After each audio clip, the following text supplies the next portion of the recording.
Welcome to our channel. If you want to stop package lost on iCloud, simple way, follow these step-by-step instructions to ensure your settings are properly configured. Step 1. Open the application or website on your device. Make sure you are logged in with your account credentials to access all settings and features. Step 2. Navigate to the settings menu by tapping the profile icon or menu button, usually located in the top corner of the screen. Step 3.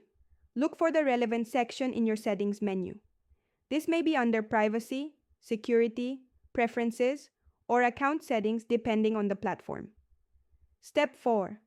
Find the specific option you need to modify. Read any available descriptions to understand what each setting controls before making changes. Step 5. Toggle the setting on or off, or select your preferred option from the available choices.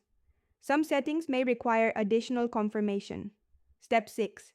Save your changes if prompted. Some platforms save automatically, while others require you to click a Save or Apply button. Step 7. Verify that your changes have taken effect by checking the setting status or testing the functionality you just modified. Step 8. If you encounter any issues, restart the application or check for updates. Contact support if the problem persists. Don't forget to like this video and subscribe to our channel.